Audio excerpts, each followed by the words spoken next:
Thank you. All right, item 1.02, order and approval of the agenda. Move to approve. All right, we have a motion and a second. Any discussion? All those in favor, say aye. Aye. Any opposed? Chair votes aye, motion passes. Item 1.03, introduction of Elko County School District Student Board Member Dylan Clark. Dylan, tell us little bit about yourself. And welcome. Hi, I'm Dylan Clark. I am a senior at Spring Creek High School. I am the student body vice president for the 2025-2026 school year. After I graduate high school, I plan to travel Europe for a year and come back and get my bachelor's degree in forestry to become a forest ranger. Awesome. Thank you for joining us, Dylan, tonight. We give a hand for Dylan. All right, item 1.04, recognition of Elko County School District Art Show, Best in Show recipients. We have Amy Drost with us. Drost, I'm sorry if I... That's okay. Hello. Yep, I'm Amy Drost, and I'm an art teacher at Elko High School. Along with my EHS colleague, Nicole Swimley, and the fellow art teachers in the district, I coordinate the Elko County School District Art Show each spring. The show features artwork from students in grades K through 6 throughout the district, with a juried show for grades 7 through 8 in 4 categories: drawing, painting, mixed media, and sculpture. And in grades 9 through 12 is 7 categories: drawing, painting, mixed media, sculpture, graphic design, ceramics, and photography. And then a Best of Show award is also presented to one piece in each of the age groups. Our art show's been taking place for approximately 30 years. We were trying to figure that out the other day. It was before either of us had been around. So we think it was about 30 years. We're especially grateful for our partnership with the Northeastern Nevada Museum and their staff for displaying the art in the Barrick Gallery and giving the show a polished, professional, and sort of pride-filled feeling, as well as for hosting our family and friends night and opening their doors free of charge for a viewing of the show that night. And we thank you for your support of visual arts in Elko County School District. I'd like to take just a moment to recognize our Best of Show award recipients for grades 7 through 8 from Carlin Combined, Miss Mackenzie Abelos for her ceramic box.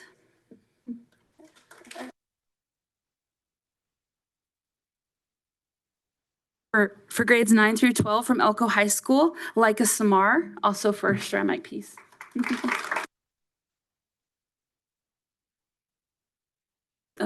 Thank you.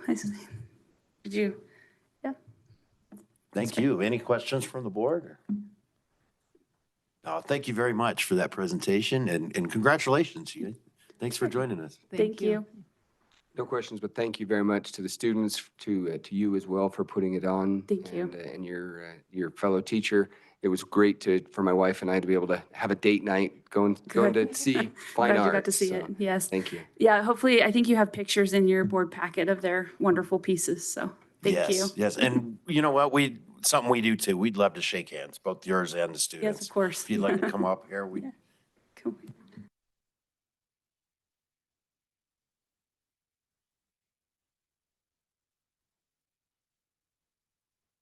You too.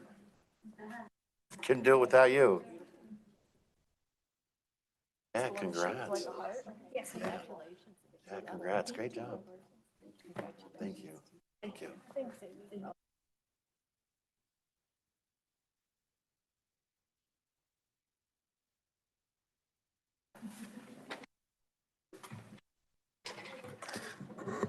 All right, that is awesome. Now we've got item 1.05, presentation from Mountain View Elementary School's Sprout Scouts.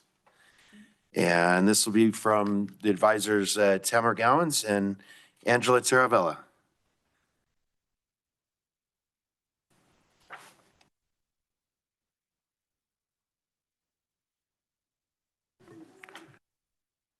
Just make sure that green light turns on. It's on. Okay. So I am Tamara Gowans. I'm Angela Taravella. I'm Lily. I'm Allison. I'm Kaya. Scouts. Let's see if I can make this move. Oh, fish, I was thinking. It's not. Oh, there. No, that's us. We made a little presentation. Just so you know, you'll be able to go back on YouTube and watch that. What? I do not. Are we not hitting it the right way? I don't know. It's not, it doesn't want to move forward. We thought it would be nice if you could actually see, since it's about a greenhouse and all the outside. We thought it would be fun for you to see, but it's not. If you just tell the ominous voice which way to go, it'll. Okay, would you just go to the next slide? So Sprout Scouts started with a few teachers who strongly believe in this statement. Research shows that nature-based learning improves academic performance, enhances creativity, and reduces stress. Additionally, connecting with the environment fosters physical health, emotional well-being, and a lifelong appreciation for protecting the planet. And this is where Sprout Scouts began. We sent out these flyers. They were all around our schools, on our social media, and Class Dojo. Parents were able to sign their children up. They can sign up. We wanted all the students in the school to be able to do it. So it was grade K through 4. Next year it'll be grade K through 5. And the parents would go on, scan the little symbol, and then they would just sign up for a slot. And we grouped them by age. And then they would just come, some kids would come 3 times, some kids only could come once. But we wanted everybody to have an opportunity. Oh, sorry, could you? Okay, so we started by applying for a grant from Green Our Planet. And that last slide was our hydroponics unit that we have. It's housed in the music room, so every student in the school can see it every week. We did a bunch of lettuce, was our first crop. Right now we have watermelon growing in there. So then, we can show us the next slide. Then we have this beautiful nature center at the back of our school. It has this greenhouse, which at the moment is in the process of being functional, but we also had some other things that we needed to get fixed so that we could utilize it for not just our Sprout Scouts, but for the entire school. So we've been working on getting benches in there, tables in there, getting our stages safe and secure, moving planter boxes, making it so that everybody can enjoy it. I think we have a few more slides of the nature center. This is what it looked like originally. The planter boxes were just so overgrown with grass, the kids couldn't even plant in them. So those have been moved. Now the planter boxes are gone. This is gonna just grow over and be a beautiful grassy area for families and students to come and enjoy. And the planter boxes were moved where they could get more sun and they have nice fresh new soil.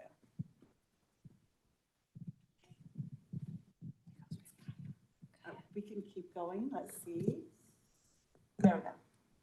This is when we planted little houses and then growed grass and cut out the houses and put them in the grass. Can we have the next slide? We also made bookmarks and other crafts to put in the farmer's market. We would hold a farmer's market so far twice this year during our parent-teacher conferences. It was a great time to get parents into the schools, seeing what our kids have been able to grow. Our wonderful Sprouts have been able to help us at the farmer's market as well. And all funds come back to our club so that we can keep adding to our club, being able to provide these crafts and activities for the students. Can we have the next slide? We made delicious apples to sell at the farmer's market. And the next slide. Then we made bird feeders. The bird feeders were made out of bird food. Then we made them into wreaths. And the next slide. Then we grabbed leaves from outside, put them under papers, and colored on the papers. And the next slide. We took leaves from outside and hot glued them together to make a beautiful leaf flower.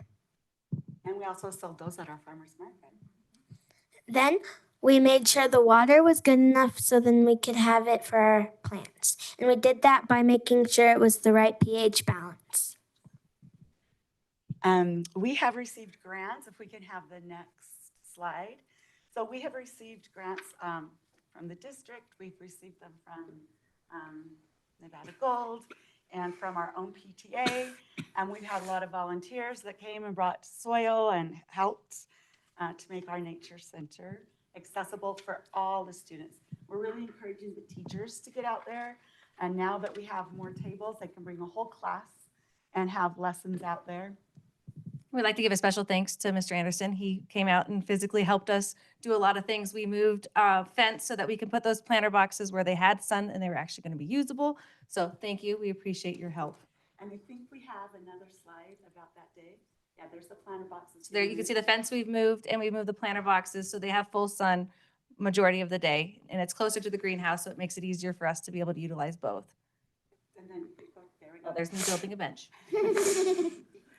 And I think our next one is, my husband, the deck, we didn't know anything about decks. We were gonna just take it out so we could put tables up there. When our husbands got there, they said, do not get rid of that deck. So my husband came and took it apart and braced it up. And so we have, her husband was running the little skid steer. My husband was doing the deck and all of our volunteers. It's just been a really great community family project. It really has been.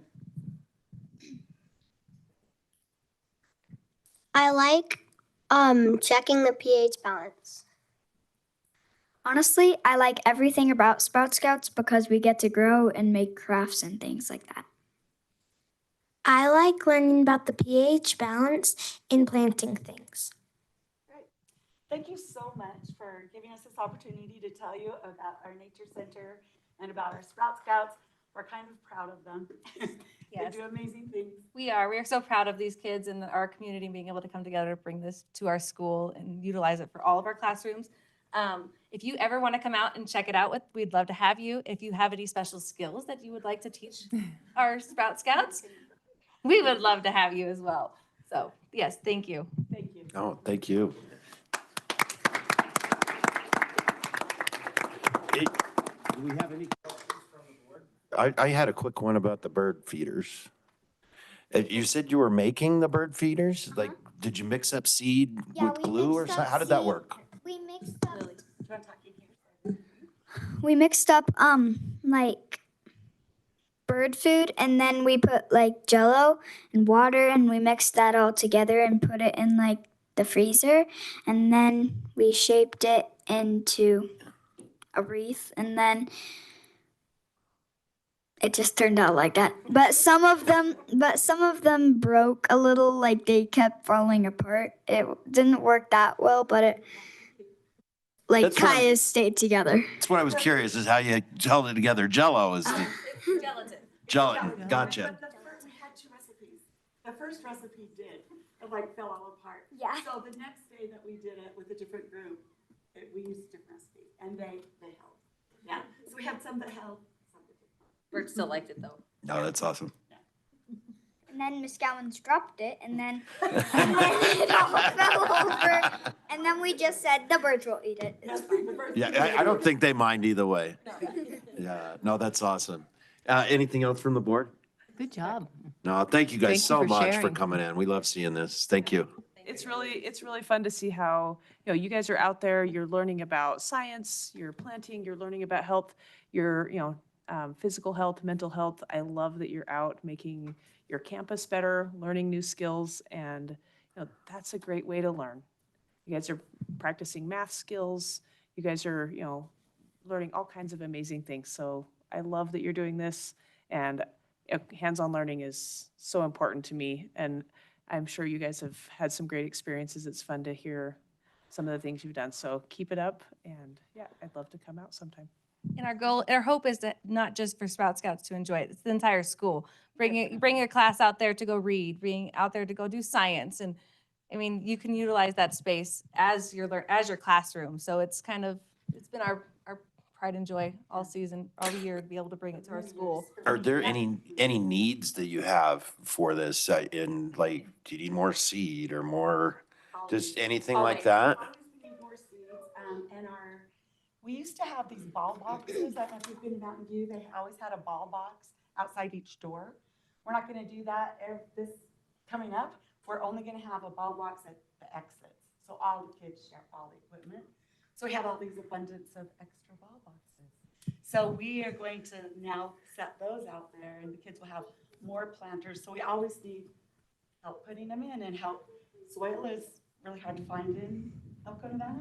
So we need soil. Good soil anyway, right? Compost, we need all those things Yeah. to make that more things for the students to plant and grow. Yes, yeah. Oh, we Okay. need physical labor.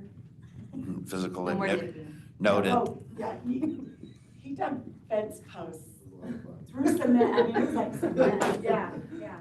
Still got a hole in the middle. Sorry. Totally good. I would just like to say I completely agree with Teresa Dastrup and just love that you guys are out doing that. A lot of people don't know, but before I became a board member, I was a cut flower farmer. And so I know a lot about farming, and I would love if you guys would send me like kind of a schedule and different things. I would love to come and maybe even share some of what I know with you guys. It would be a lot of fun. Okay, thanks. Thank you all. Thank you. Yeah, you know what? We'd like a handshake with you guys too. You guys did great.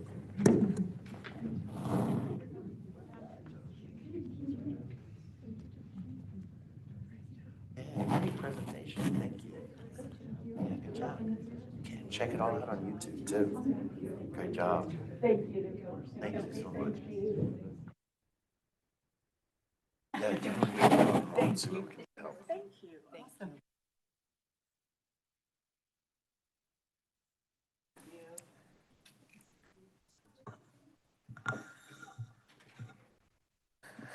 All right, that was awesome.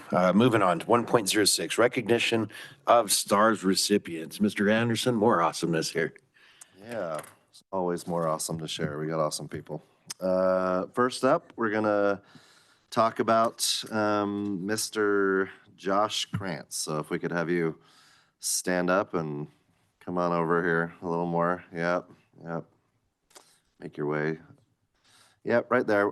You're not gonna have to say anything, but I just want you to be prominently in the middle of the room while I talk about you. All right, there we go. All right, so Mr. Krantz is our Dean of Students at Flagview Intermediate School. He's been at Flagview for quite a while. How many years at Flagview? Okay, there you go, 6 years at Flagview. And the nomination came from his principal, Mr. Monette, who you all know. And he said the following. He said, Mr. Krantz consistently goes above and beyond in his role, demonstrating an unwavering commitment to the success and well-being of both students and staff. His leadership is grounded in fairness, consistency, and a genuine care for building positive relationships across the campus. He plays a critical role in maintaining a safe, structured, and supportive school environment. He approaches student discipline with a balanced mindset, holding students accountable, but also working to understand their individual needs and circumstances. His ability to connect with students, especially those who need extra guidance, has made a lasting impact on our school culture. In addition to his work with students, Mr. Krantz is a dependable and proactive leader for staff. He is always willing to step in, problem solve, and support teachers in managing classroom challenges. His calm demeanor and solution-oriented approach help create a sense of stability and trust throughout the building. His dedication, professionalism, and positive influence make him an invaluable member of our team, and he exemplifies what it means to serve others and lead with integrity, making him highly deserving of this award. And the other fun thing I want to share is what happened at like every single one of these is a little different, and this one was a lot of fun. So Mr. Krantz got tricked into going to a room full of sixth graders. Yep, yeah, bunch of sixth graders, including my son who was in there at the time, and had a great surprise, kind of like mini assembly in the auxiliary gym. And at the end, as if it all wasn't a fun enough surprise already, at the end, the kids had conspired with one of the teachers to print off pictures of Mr. Krantz, and then they all rushed him asking for his autograph. And so he spent the next 5 to 10 minutes signing autographs. The kids insisted on him signing an autograph photo of him. And so, yeah, they don't want that signature, right? Yeah, it was very obvious that the teachers in the room are very appreciative of what you do, and the kids love you. And so thank you so much for the way you positively contribute there at Flagview. Yeah, thank you, Josh.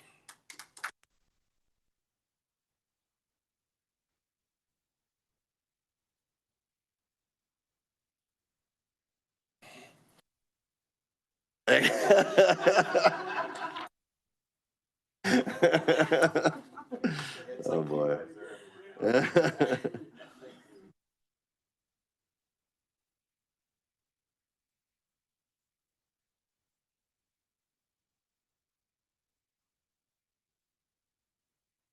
Okay, the next person we're going to talk about happens to be on Zoom right now. So if RJ, if you could show us Elizabeth. Show me Elizabeth. It's like a game show or something. Well, I'm going to assume that's going to happen while I'm reading. Elizabeth Smith is a teacher at West Wendover Elementary School. And Elizabeth Smith was nominated by one of the parents of the students of her class. That parent's name is Amanda Mosteller. Yeah. Is that pretty close? All right, Mosteller. And Amanda wrote the following about Elizabeth. She said, "My daughter's first grade teacher has made an extraordinary impact, not only on my child, but on many students in our community. At the beginning of the year, my daughter truly struggled with going to school. She disliked it so much that getting her out the door each morning was a challenge. At the time, I didn't fully realize how discouraging that experience must have felt for her. Her teacher went far beyond what would normally be expected to help my daughter feel comfortable, supported, and excited about learning. She showed patience, understanding, and genuine care in a way that made a lasting difference. Because of her efforts, my daughter's entire outlook on school has changed. Less than a year later, she wakes up excited and eager to go to class every single day. What stands out even more is how many former students still stop to talk with her each morning before class. Children from several years ago clearly remember the positive impact she had on them, and they continue to seek her out. That kind of lasting connection speaks volumes about the kind of teacher she is. She creates an environment where students feel safe, valued, and motivated to learn. Her dedication, compassion, and commitment to her students truly go above and beyond. I sincerely believe she deserves to be recognized for the incredible difference she makes in the lives of her students and their families." So there's Elizabeth. We got her on the screen. And if you're feeling like you want to talk, Elizabeth, we can let you unmute if you want to do that. Or if you just want to wave and smile, you can do that too.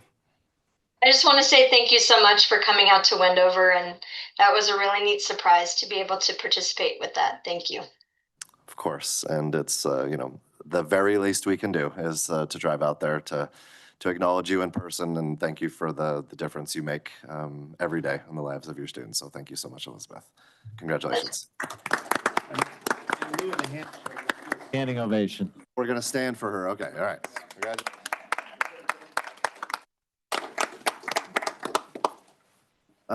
All right, the last one I'm going to share with you today also comes from West Wendover, and this is from West Wendover, both the high school and the middle school. And it is for Maria Luna, who is the nurse out at the schools. And so she was nominated by an anonymous coworker, and we were able to so again, she works at both the high school and the middle school, splits a lot of time there between the two. And this person said, "I would like to nominate her for the S.T.A.R.S Award. Maria is one of the most kind, caring, and competent people you will meet. She is a dedicated nurse who splits her time between the middle and high schools, and when asked, always answers with, 'I work at both the high school and the middle school.' She gives equal attention to both. Moving back and forth between sites keeps her very busy, and she does so without complaint. She works without accolade or acclaim. Maria puts her students first and treats everyone with a compassion that is inspiring. Regardless of whether she is taking care of someone with chapped skin or broken bones, she treats them with kindness. When there are misunderstandings or issues, she takes that as an opportunity to teach and train rather than grumble or complain. She represents all that is good with the Elko County School District and deserves recognition for her outstanding contributions to her students and community." Maria is neither here in the room nor online, but definitely want to still acknowledge her and thank her for all she does at both West Wendover High School and middle school.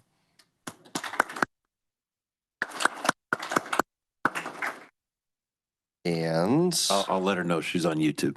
Okay, perfect.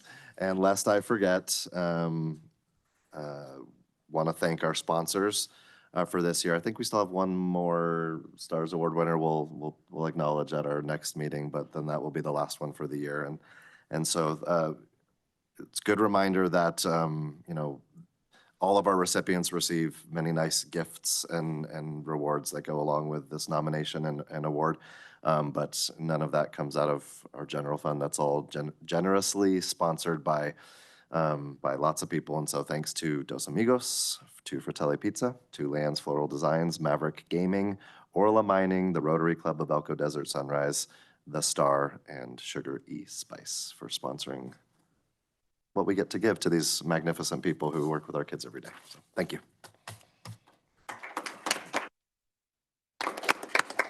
Thank you, Mr. Anderson. Now we will move on to item 1.07, which is input from the public. This is a period devoted to comments by the general public, if any. In the interest of privacy and due process, the public has requested not to raise personnel issues except in a legally noticed closed personnel session of the board. Comments are limited to 3 consecutive minutes. A speaker's time may not be reserved, divided, apportioned, or deferred. No action may be taken upon a matter raised under this item of the agenda until the matter itself has been included specifically on an agenda as an item upon which action will be taken. I do have one form turned in for public comment. Ashley Perkins.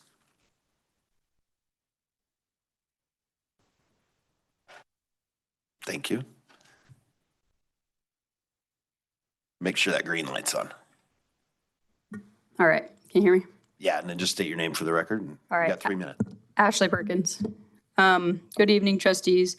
I sent each of you an email with background information related to policies the district may be reviewing or creating that could impact students transitioning from EIAA. I'm not certain which policies are current under development, but I respectfully request that the district create and publish 2 clear policies, a credit equivalence policy and a credit by exam policy. Based on the information we have, these decisions involve district discretion. This appears to be an issue in Elko currently. These credits would be reviewed through clear pathways in other districts in Nevada and would be accepted. And those are our EIAA credits coming from our charter school for classes such as Algebra 1. The students impacted by this decision are exactly the type of students described in ECSD's Portrait of a Learner. They're motivated, prepared, data-driven, and ready to grow. I also asked the board to consider the broader impact of requiring schools to verify teacher credentials from previous schools, including out-of-state schools. My understanding is that this practice is not consistently happening across ECSD high schools, and applying it selectively creates confusion and adds work for administrators, counselors, and teachers during an already busy registration season.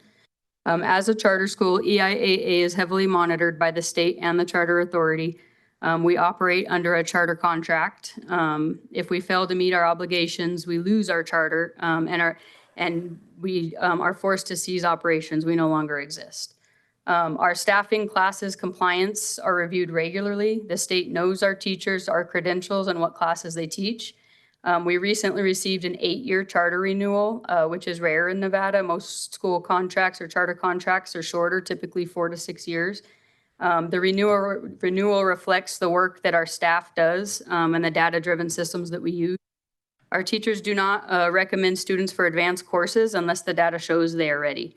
Our math teachers have also worked well with ECSD's math department at Elko High School to support smooth transitions. We have several families who have chosen or exploring alternative high school placements outside of the district because they don't want their students to have to repeat courses that they've already passed. They can transition to several online schools in the state that will not only accept our Algebra 1 credits, but also place them in advanced courses and additional content areas. I'm worried that if ECSD continues to make these decisions, then it's only going to hurt enrollment further. We spend a ton of time looking at credit recovery and helping these students that need additional opportunities and chances. I'm asking that we take a look at some of these kids who are already putting in that time to go and above and beyond and get them where they need to be, to get them into the classes they need to be at. I do ask the board to consider all these dynamics. That's your time. Okay, thank you. I did get your email though too, and we're looking.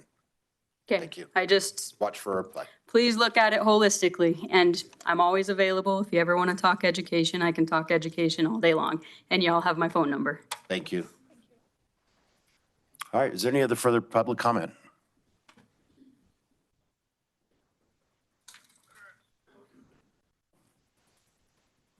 I'm Vince McLeod. I'm the director of Battleborn Youth Challenge Academy. That'd be fine, yeah.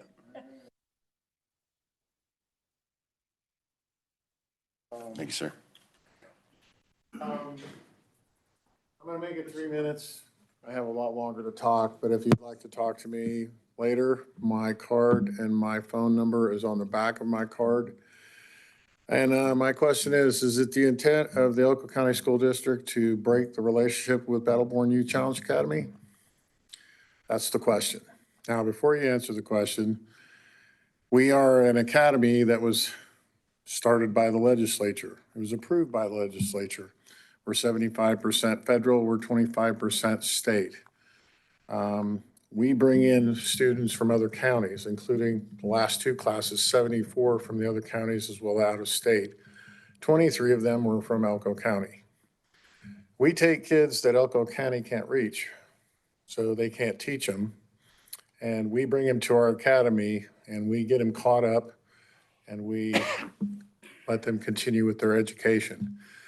Additionally, part of this kerfuffle, I guess I'll call it, is Admentum. In my package, I've given you the Elko County Battleborn Youth or Office of the Military contract that we have with Elko County School District. Okay, Admentum costs the school district money. However, in the contract, it says that Elko County School District will pay for a curriculum. So this is where the kerfuffle is. And part of that kerfuffle is that we had an administrator that came to us that enrolled an entire class in 3 classes, which didn't work. And obviously we disenrolled them and then we started their credit recovery. Since then we fixed that. And the other issue we need is I need supportive teachers. I need teachers to teach. I have a long-term substitute that has never been in front of class teaching math. Okay, one issue. I don't have a SPED teacher. I have how many IEPs? I have 21 IEPs in the next class. I need it reviewed by a SPED. I don't have a SPED. I have a person that I pay for right now that is taking care of credit recovery as well as taking care of my case management. So we have a post-res program. Our program's 5 months long residential and another year that we follow them. We have a contact and we also have a placement. So we make sure that they are placed in school and placed in a job or go in the military, whatever it is. If we can graduate kids here, we graduate them. We don't pick high set first. We try to graduate them from high school. Then we also have a high set program for those that are identified that will not graduate. We have 8 core components. Those 8 core components are on my card. So you can look at my card and you can see the 8 core components on the back. Okay? Those are things that the high school doesn't teach. That's your time. We are a special high school. We take care of special kids and we bring them up to snuff. In closing, thank you for your time. I know I'm probably up. No, it is. Yeah, it just went. Sorry about that. I gotta cut you off. But I do want to thank Mr. McCarty and Mr. Anderson for coming to the opening of our obstacle course. One of the things I said is life is an obstacle course. And we built one. I hate to cut you off, but I have to in this section. No I problem. can't go further. I do have this, so. You have my card? Yes, Please sir. contact me. Thank you.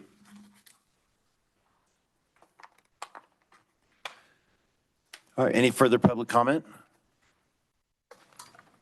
All right, hearing none, we'll move on to the consent agenda. Move to approve. Second. All right, I have a motion and a second to approve the consent agenda. Is there any discussion? All right, hearing none, all those in favor say aye. Aye. Any opposed? Chair votes aye, motion carries. Moving on to accounts payable, 3.01.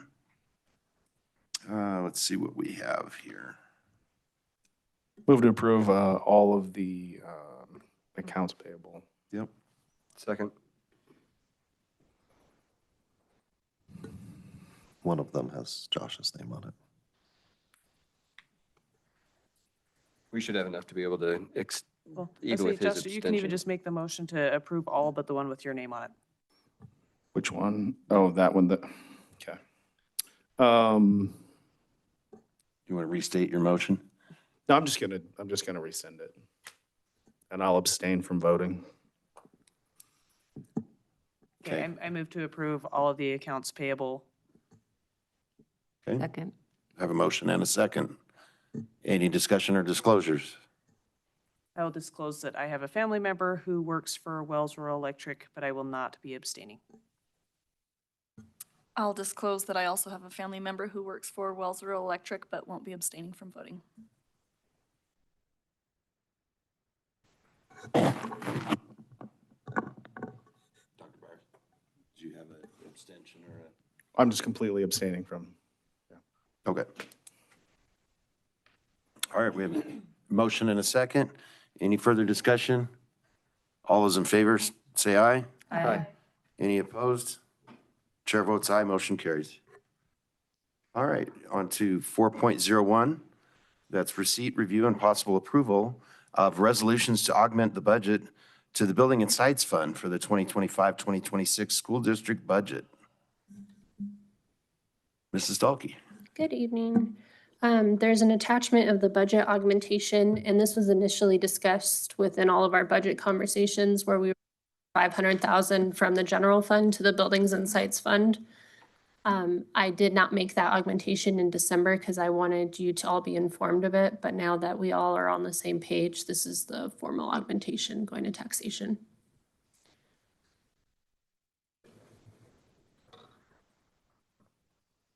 I move to approve the resolution to augment the budget to the Building and Sites Fund for the 25-26 school district budget. Second.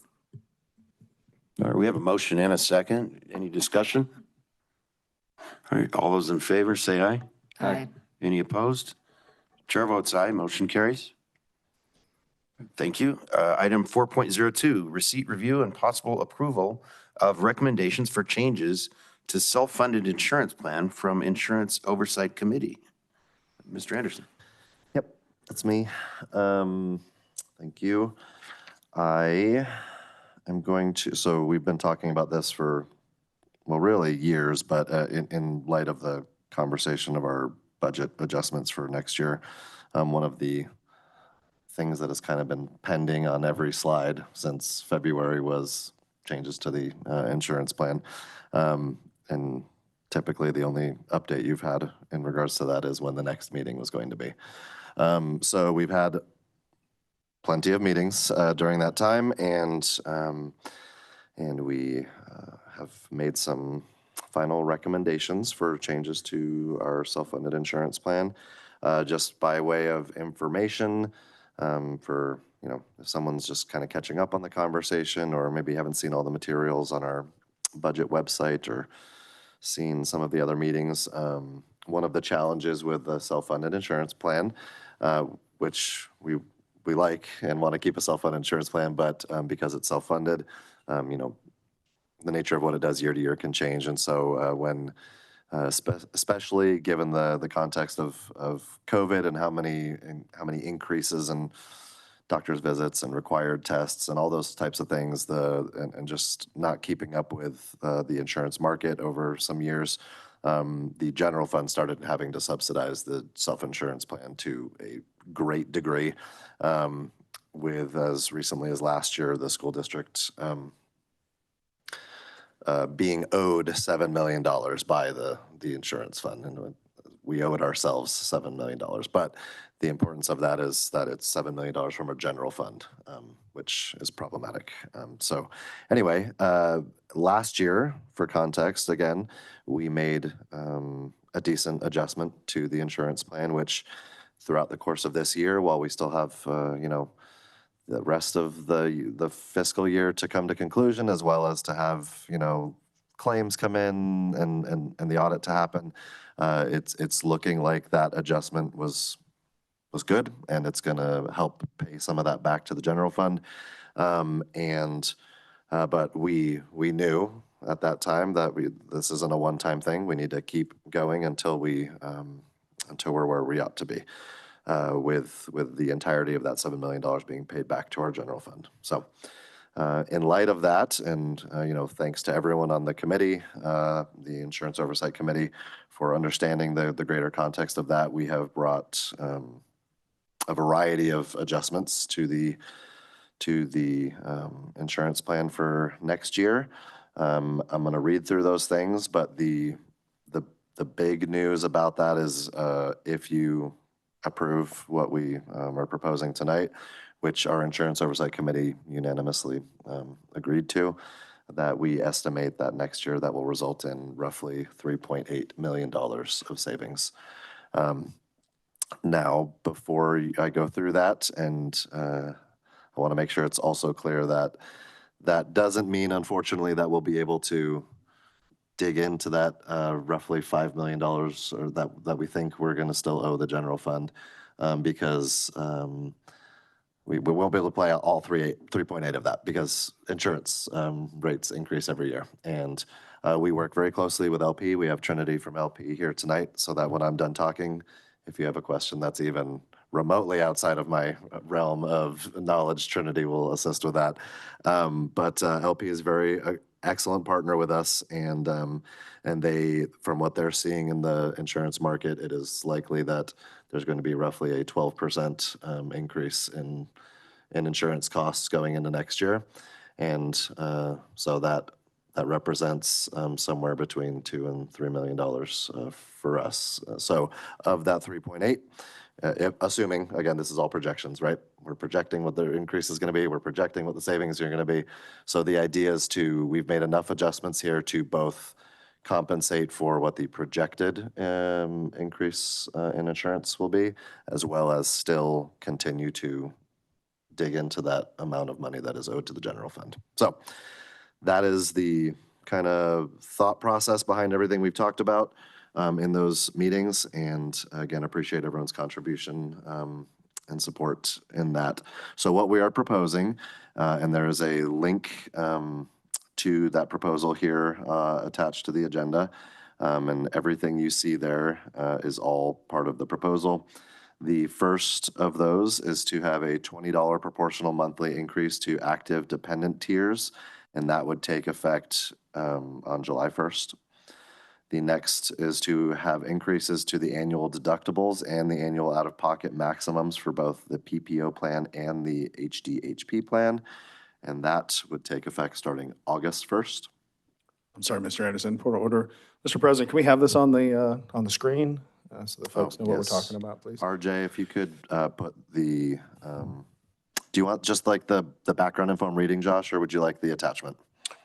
Probably the attachment, just so they could see it. Yeah, perfect. Yep. RJ, if you could pull the attachment up and put it on the screen, I'd appreciate that. Thank you, Josh, or Dr. Byers. The next proposal, beyond the deductibles and out-of-pocket maximums, is to have an increase to cost sharing for emergency room and rehabilitation services on the PPO plan. That would also take effect on August 1st. The next recommendation is an increase to individual and family prescription drug deductibles for the PPO plan, also taking effect on August 1st. A $10 increase to prescription copays for all tiers and RX Care Nexus. The effective dates will vary on these, but will be implemented as soon as possible for all Carillon RX items. I know you're already wondering what is RX Care Nexus and Carillon RX items, and Trinity is going to do an incredible job of explaining that. Those will all go into effect on August 1st. And then the last item is something called Optimed Infusion Program, which is about infusions, and that would go into effect as soon as possible. So with all of those being suggested or proposed, as I said, that comes to $3.8 million in anticipated or estimated savings. I should also say that when we talk about increases to premiums and deductibles and out-of-pockets and all that, that always is cause for concern for people, because that's more money out of your pocket that you pay in insurance if you are insured by the school district and are paying those things. But something that was a big part of this before we move forward with whether it's $20 or $10 or however much the out-of-pocket and deductibles increased, was an analysis of most of the rural districts, especially in our area. And what we found was our current premiums, our current deductibles, out-of-pocket maximums, basically everything that we are proposing we increase, that we were, for the most part, generously below what the average would be across the districts in our state. That we compared about 7 or 8 different districts. And we want to be competitive, but we don't want to be so competitive that we are costing our general fund and our students instruction or our teachers' salaries or all the things that the general fund ought to be used for. And it ought not to be used for our insurance plan. So not more than is necessary anyway. So some of these increases will still have us, most of these increases will still have us below what the average is, but not significantly below. So still keep us competitive. And in a couple of these areas, kind of like right at that average or slightly above, but you know, not in either direction to a large discrepancy. I think it's the product of a lot of thoughtful work and comparison, and I think it's another step in the right direction. I would also say it's another step out of more steps that need to happen, but we also are cautious about being too aggressive all at once. Last year we made a nice change. This year this is another good step, and we'll continue to do that, and that seems to be well understood by everyone on the committee as well. So with that, I think I've proposed this well, and if you have specific questions about the insurance specific programs, Trinity can help with that. If it's anything related to HR, finance, we got Cassie and Cody, and I can jump in where I need to as well. So any questions? We had a question about, there was an email, sorry, asking about what that does to those that are retired. Yeah. Like, are there increases for them too, or is this just for? So we did nothing to the, correct me if I'm wrong. So we made no changes to the active dependent tiers. Is that correct for the retirees? Yeah. Trinity's going to come up and help me out here. Thanks. It was, what I will say while she's walking up is it was considered, but again, thinking about last year compared to this, last year our retirees were disproportionately impacted compared to our current employees and families, and so we tried to not really do too much to them this year because of what happened last year. So anyway, go ahead. So CJ's exactly right. We engaged an actuary that included your retirees and how that might affect them. The insurance committee decided at this point there wouldn't be any additional increase to your retirees from a premium perspective because of the increase that they incurred last year. And that includes, because they can have dependents on, so that's all across the board for retirees? Yeah, it's all active tiers, retirees. And then what's considered a family? No matter how many kids you have, doesn't matter? So the school district tiers their premiums based on the number of dependents. So it's typically an employee only, an employee plus 1, an employee plus 2, employee plus 3 or more. Instead of, in some plans, they'll do a employee plus spouse or employee plus children, and then an employee family. So really a family could be any of those, but it does break them down by tier. And is it, I take it the committee and yourself, you've looked at what would happen if you did family like +3, then +4, like, is it not cost effective? Like, You what's don't gain a whole lot from that simply because there's not a lot of population after that tier that would affect. Okay.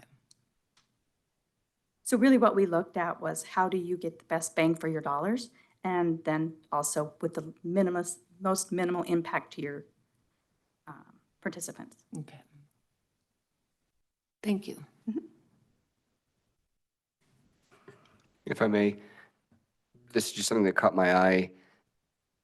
Is it industry standard to treat true emergency for an emergency room visit versus a non-true emergency? It's becoming so, yes. Because I was surprised that it's the same unless they're out of network. Correct. Shouldn't we be encouraging folks to not use the emergency room, especially since in each of our communities we have, if we have a hospital, we have only one, and the emergency room should probably be used for emergencies? So true, and the school district has put many programs in place to do just that. We want to steer people to urgent care. We want to steer individuals to, you have Teladoc or a virtual visit on your phones, which are available all the time, which is intended to steer them. But we also have a shortage of doctors in our community and sometimes access to urgent cares if they're closed. And we don't want also someone to feel like they can't seek care or unaffordable care, which is why, and there are some rules from the ACA or when Obamacare came around that said, what is a true emergency and how can you treat that? But it gets very complicated if you get too detailed in a community where we have a shortage of doctors. Thank you for elaborating on that. Appreciate it. Sure. I did have a question. I saw specialty up there, PT. Did all specialties change or just PT in general? So PT had a separate, it was interesting, but your plan was quite old and it's always worked well. And the school district had worked really hard to create and continue to have a very competitive plan. PT was treated differently than maybe chiropractic care or occupational therapy. It had a separate benefit, so that's why that one was adjusted. Okay.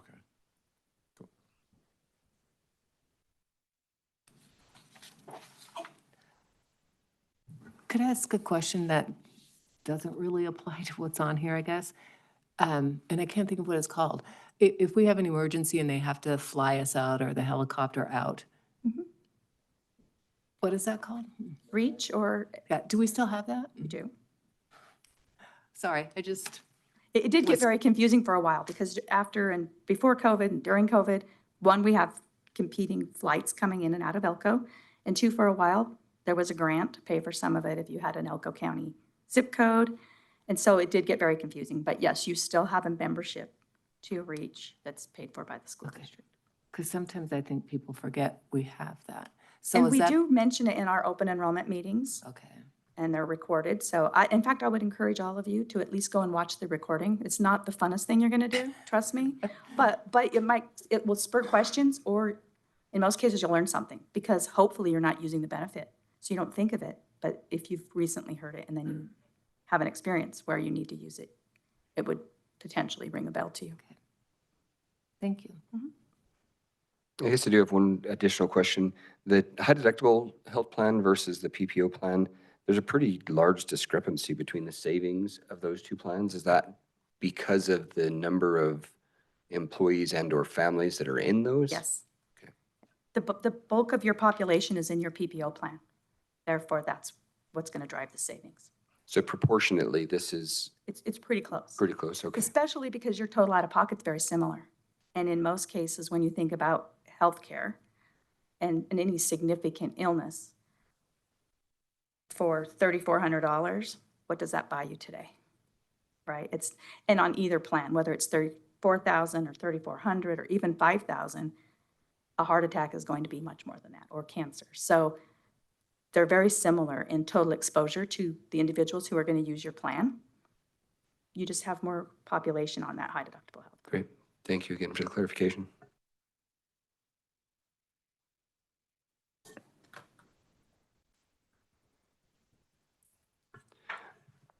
If I may, Mr. Chair, I move that we approve the recommendations of the changes to the self-funded insurance plan from the Insurance Oversight Committee. Second. All right, we have a motion and a second to approve. Is there any further discussion? I would like to just say I appreciate the efforts. Thank you, obviously, to you and your team as well, but also to the Insurance Oversight Committee. I appreciate that this is something that we've been discussing for a number of years, and it's great to see this come back. I know that any change is something that we'd rather not see, but for the good of the district and the good of our students, most importantly, to be able to afford to do what we need to do, this is necessary. So I certainly encourage unanimous decision on this. I would like to just piggyback on what he said. And then also I have just some ideas and also some questions about how some things work. I was just curious if there's We need to keep it restricted to the motion, though. We have a motion on the floor. So any questions have to be on the motion. Anything further? We can open it up for. Yeah. All right, we'll go ahead. All those in favor say aye. Aye. Any opposed? Chair votes aye. Motion carries. And Would it be okay if I make a comment? Yeah, that'd be fine. And I believe I also would Trustee like Ballard to had some thank, questions and too. then I'm happy to answer any questions. Or I'd like to also thank the Insurance Oversight Committee and your administration, because I've been doing this for more than 30 years. And there's always something new changing in healthcare, and unfortunately, and fortunately, our health care system continues to improve every year, so does the cost of access. And this committee was very open to suggestions and willing to hear about changes. And it's uncomfortable. So sometimes in the past, for the right reasons, you didn't want to make changes because it affects your people, and we get that. But your committee and your administration was extremely willing to learn and open-minded to suggestions, and then make decisions that aren't always comfortable. So we appreciated their partnership. Thank you. Trustee Ballard? Yeah, I was just, as I was looking through this and kind of doing some research, had some different ideas and also just some questions about how everything works at this with the school district's insurance. So I was just wondering if there's ever opportunity for us to meet with you as board members just individually to ask some questions and maybe run some things by you to see if they're possible solutions to some things or not. Anytime you would like, let me know. We would be open to that. I'd also be open to it, you guys' request, or at the request of the superintendent. It doesn't hurt. Insurance is complicated. It shouldn't be. But a little insurance 101 is not a bad thing. If nothing more than sometimes if you've never used it, you're lucky, but someday you're gonna. But also because it's a big part of any business or public entity's budget. So I'd welcome it anytime. Okay, thank you. Thank you. Mr. Chair, if I may. Ms. Yes. Steelman, one more quick question. I apologize. Is there a typical date in which the rates come out? As in, is that industry-wide? Is that just specific to our carrier? So industry-wide, for a fully insured smaller plan, they're usually January 1st, right? For obvious reasons. That's when your deductibles roll over. If you have an HSA, that's when the IRS says you can contribute. But larger groups and self-funded plans, it's really depending on contract years. So for all of you, all of your contracts have always renewed in October. So that would be your contracts with your stop-loss carriers, which doesn't mean much, but because you're self-funded, there's still a layer of insurance protecting you over that. Those are all on a 10-1 basis. There's a couple, because we improved your vision plan a couple years ago, that are on a 1-1. But for the most part, your contracts are 10-1. We're making these changes sooner because we and the committee realize the urgency of your situation. So these changes are happening outside of your contract year, which will require some plan amendments, right, to say that the deductibles are going to increase. But healthcare reform also moved a bunch of renewals from October, November, December, when in 2010, everyone was scrambling to save some of those dollars. So they're spread out all over, but in general, smaller groups are around January 1st. And so then for our purposes, it may be prudent, and that may already be happening, but for the Insurance Oversight Committee to meet after that, to then be able to propose changes, especially on collective bargaining years? Correct, and we stay very engaged with your Insurance Oversight Committee and administration. And so it's really around the year, throughout 12 months a year job. We're already looking, the actuary too is where we came up with what we're projecting your increase to be based on claims through February. Because claims are what are going to drive your costs, right? So it's happening all the time. Great. So that they're somewhat prepared for what we anticipate. And then how do we then help offset that? So we're already watching it each month. Okay, thank you. Mm-hmm. Thank you. Thank you. All right, moving on to 4.03. That is, let me make sure I'm in the right spot. Yeah, 4.03, review, discussion, and possible action regarding proposed revisions to policy IDFB, curriculum design, interscholastic athletics, general eligibility for possible action. Mr. Anderson. Yep. So we heard this at last meeting. This is again a policy that we seeking your approval to change as part of,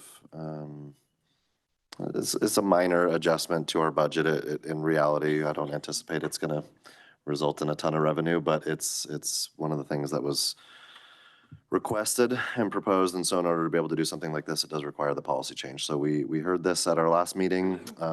A couple of minor requests were made for edit, and those have been included in the version called Red Line 2, and the main one of those being the specific mention of the free and reduced price school meal application.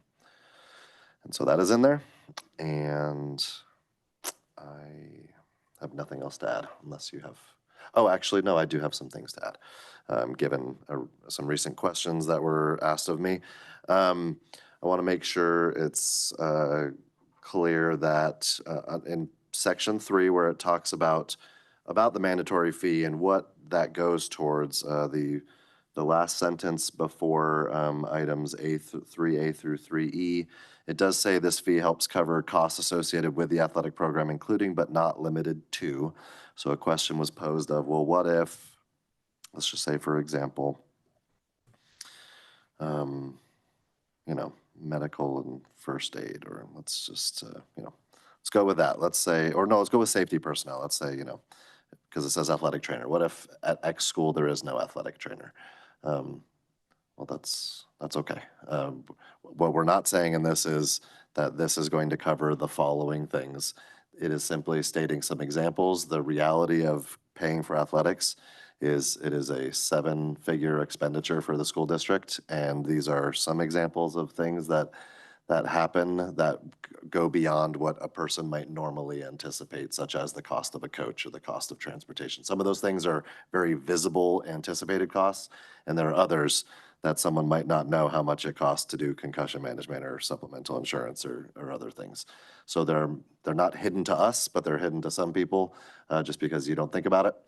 And so regardless of whether or not your specific sport or school takes full advantage of one of these things isn't really the point of the conversation. The point of the conversation is it's a 7-figure endeavor to fund sports, and that comes out of instruction, it comes out of salaries, it comes out of a lot of things to run our district. So again, I do not think that this is going to generate a eye-popping amount of revenue, but that is okay.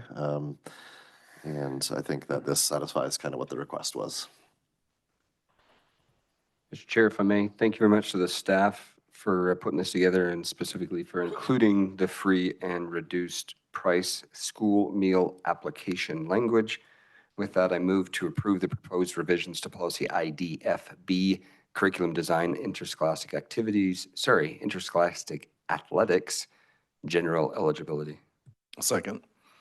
All right, we have a motion and a second. Any discussion on the motion?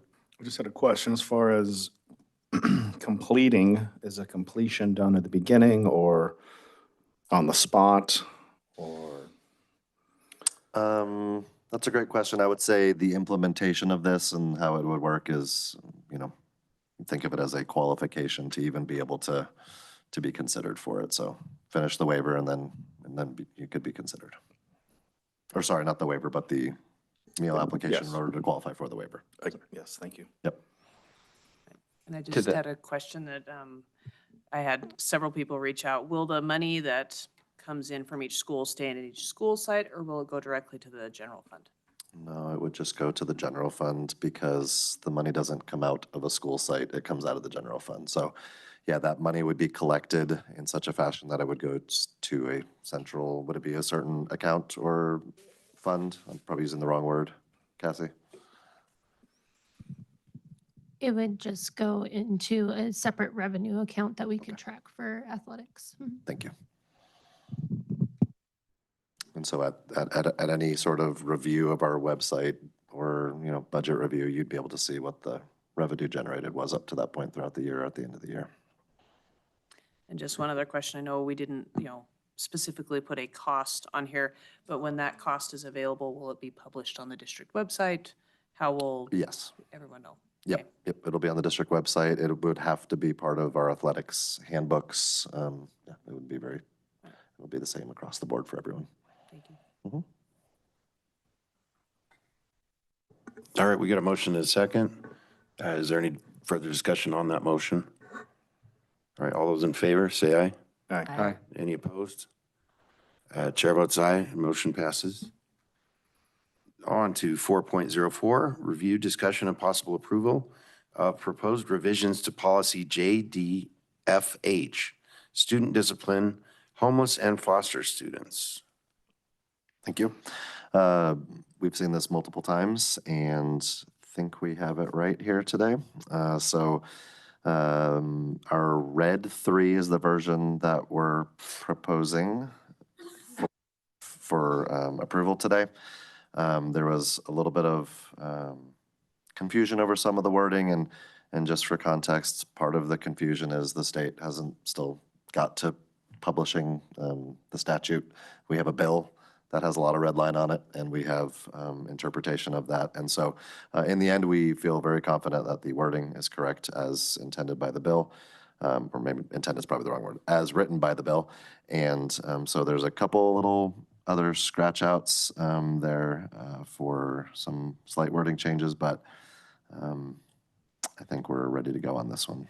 So, and something also that was added, Matt, Trustee McCarty brought it up, is, just for transparency's sake, when there are policies that that are very specific to complying with NRS, and there's not a whole lot of say we have in it. However, the NRS also states the school district shall, or the Board of Trustees shall adopt a policy. Under the legal section, we've added required by Nevada law as follows, and then citing the NRS or bill or NAC or whatever the case may be. So we will continue to do this moving forward. That way it helps people understand why. Mr. Chair, I move to approve policy JDFH Red 3. I will second that. All right, we have a motion and a second. Any further discussion? Thank you for the required language. I appreciate that, or the required by Nevada law language.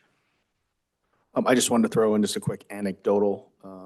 I'm on the state chiropractic board, and we are having the same problem with the state not publishing approved laws as well. So just for the public to know that it's across the board. It's not just a education side of things.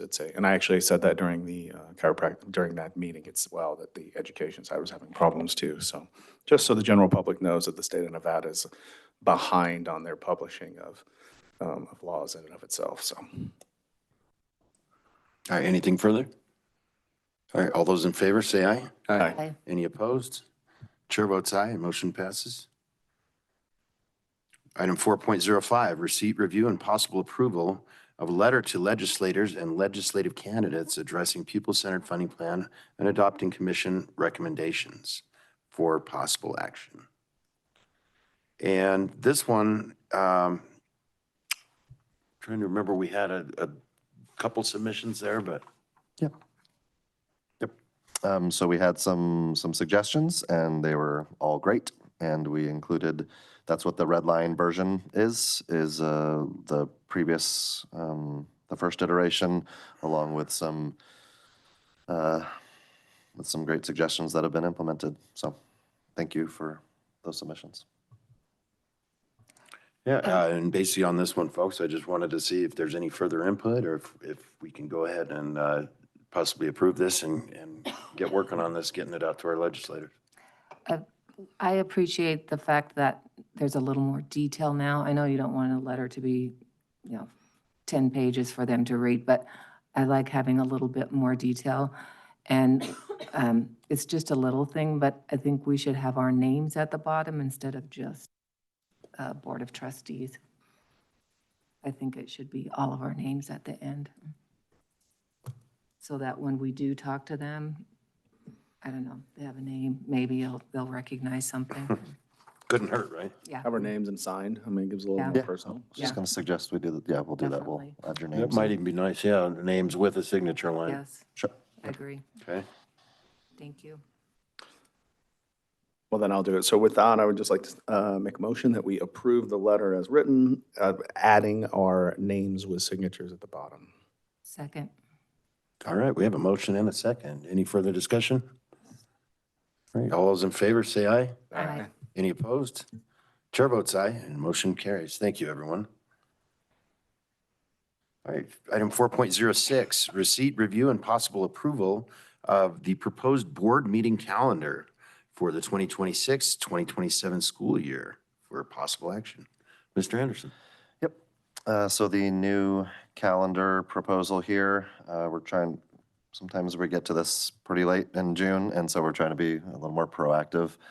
And so the calendar suggestions that we have here very much mirror the rotation that we did this year, consistent with policy. The probably only real change is when certain like locations, when we're off-site of Elko, we did shuffle those around a little bit because sometimes certain meetings are a little more at a little more burdensome time of year for a school potentially, and so just to kind of spread that love out and let people have different times a year. But other than that, it follows the same pattern as this last school year. Can we change the dates to 26, 27? Because it says July 21st, 2025. We should probably do that. Yep. It does. That's it. It's okay. I didn't either. But we'll get those I worry a changed. Thank little you. bit about Wendover being in November as far as travel, but if we have a winter like we had last winter, it won't matter. Yeah, that's one of the challenges. Like we always have that issue. Well, you know, October, November, and March, you're always just kind of rolling the dice. And unfortunately, we have Wendover, Jackpot, and Hawaii, and all of those can be subject to some pretty nasty weather. Just be potentially. thankful you don't have it every meeting. Yeah, I like mixing it up because it's kind Yes. of nice that we'll see Yeah. Carlin towards the end of the year versus, because Yeah. I like the mix up.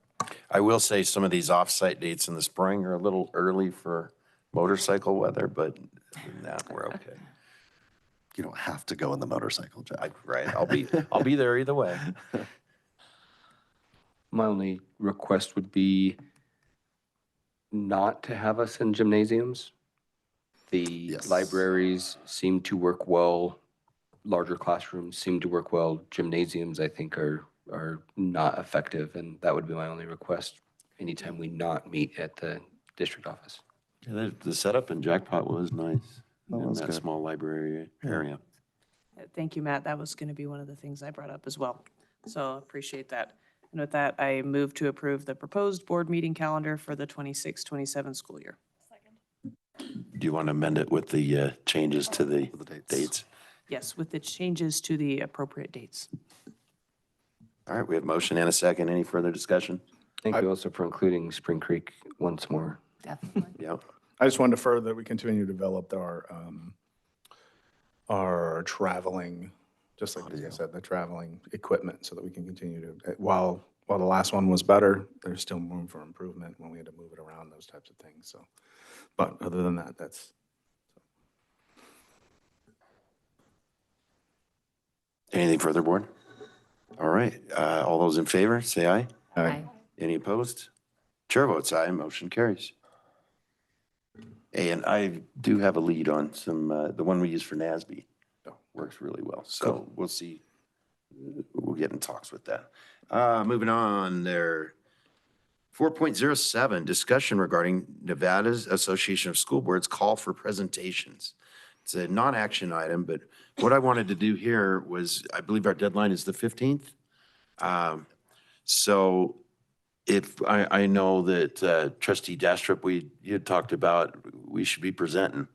And I wanted to throw that out there to see if anybody wanted to put something together, possibly or not, with this going forward, because this will be our last chance to get something in. It'll be by the 15th of this month. We don't have to have the presentation ready, but just the intent. I would say you also don't have to have a board voted upon. Right, and this presentation, specifically is a non-action item. but Conversation. This is going to be an agreement among friends, basically, of what, do we want to put that effort forward and try and present something this year. And I think it'd be great. I know we had talked a little bit about doing possibly something on our CTE programs. But I'm open to any other suggestions there. Oh, man, that would be cool. I mean, I do have, we did have the,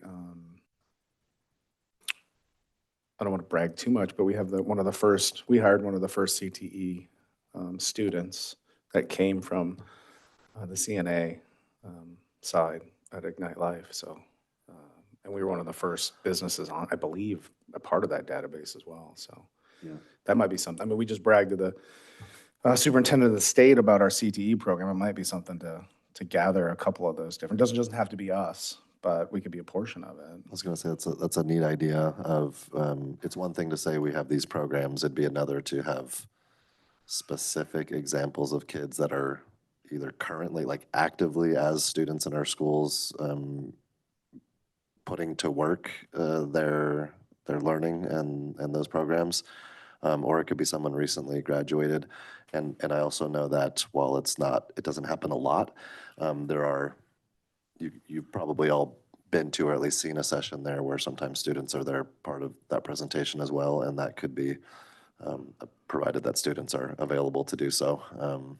Well, I know she still works for us and she's going to stay in the area as far as I know. It's great. And so that might be something where we can work out. Could be something we could develop and bring students to. Bring her. Be very impactful. She could talk about it. I'm going to be that guy. If we have sponsors for taking our students down there, great. I don't think the students should need to pay their own. And frankly, I think it may also be more impactful if we say our students, we couldn't afford to pay our students to come down here. And so we've got them on Zoom, or we have them, audio, video. Because I think, again, sometimes our larger cousins in the other counties don't recognize what the impact is when we have our rural side of things. So if we could find Zoom, I think Zoom would be great, because again, that kind of hammers home Zoom works well for presentations across a geographically diverse state like we are. But I'm also going to be that guy and say, I wholly support this, but this is our largest fundraiser of the year, so I will not be able to attend yet again. So support the idea, but I'm not going to be able to support any of the delivery of the presentation. We can certainly lean on you for some ideas, though, because that's a good one in planning. So I'm taking it. Go ahead. Sorry. I was just to talk about what Matt just brought up. I think a Zoom option, I think the students could probably put together a really amazing video that would probably actually work better than a Zoom option, just because sometimes Zoom is a little bit finicky. So yeah, if we have students that maybe we can't bring down, maybe they could do a short little presentation on a really creative video for their CTE stuff. But I agree, I think students, I think they need to be included in this. You can showcase the new building as well, as you do that, right? So showcase the building while we're doing the video, those things. So I think what we'll do here, everybody's got this fresh in their mind, unless there's something else to add. We're going to go ahead and file that intent to do a presentation on that. And then I'll bring this back for another action-based item where we can really get into these ideas. So let's marinate on that for the next, it'll probably be 1 to 2 meetings from now that we'll bring this back in and really set up the framework for what we want to present. So if that works unless anybody has anything else. I just have a question. Yeah, go ahead.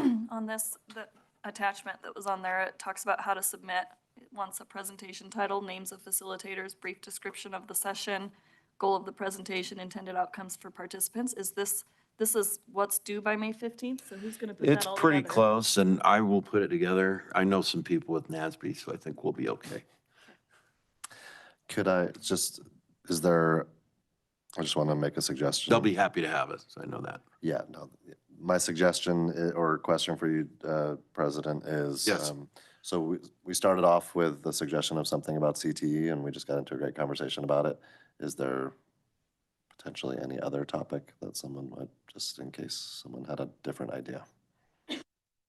The Star I see Academy? something there on the end. Let's hear from our student board member. We have a club at our high school that I know is at a few other high schools, but it's not a very big thing yet. It's called Hope Squad. They focus on mental health and opportunities with that to encourage students to reach out to them if they need a place to go or just talk about mental health in general. And I really like that idea. It's I think a big thing that should be talked about more. I think a presentation on that would be pretty cool. Dylan, I was going to ask you about that. Do you think you could get a group of students at Spring Creek High, maybe any of, all of our county schools that participate in Hope Squad, to put together some videos about the impact of Hope Squads, things that you've seen, things that you've done? Do you think that would be something you could put together? Yeah, absolutely. I'm wondering if there's not a way to Do it all. do it all, Yeah. like a presentation title, like what's a creative way we could incorporate the amazing things the students are accomplishing in our schools, either through CTE or amazing groups and organizations like Hope Squad, because that was one of the ideas that I That would also be had. cool. We could call it like student success stories in Elko County, something like that, and outline all of those things. Yeah. That would give us a much broader net to cast on what we could present. I like that idea. Yeah, Hope Scott's great. My daughter was in that, and now I realize she still talks about it to this day. Matter of fact, she still talks to the teacher. She still talk back and forth. So, she'll probably talk to her this summer when she comes back from college. So. And I think it kind of ties in the same elements like Josh was talking about earlier, where with our CTE programs, we have lots of community partners and things that these kids have help from and support from. And same thing with Hope Squad. We have a lot of different community partners that have helped us with that. Or Sprout Scouts. It's just another one we just saw, so I think. Keep in mind, you only have 75 We have minutes. 75 minutes. We'll talk fast. Yeah. 75 students, you get a minute, go. Yeah. Well, that's why you can do brief highlights. Right. They don't have to be 75 minutes on one thing. That way you can highlight more than just the one. You could also. 3 or whatever. Yeah, you could also almost set it up in like stations format or something and spend 10 minutes at a thing learning about a specific program or topic, and they could rotate around the room and keep them engaged learning about different things. This will be in a format though where we're up front presenting, and it's there is discussion too. Implementation, you can Yeah. implement it however you want. Yeah. Yeah. I would say active movement is always good.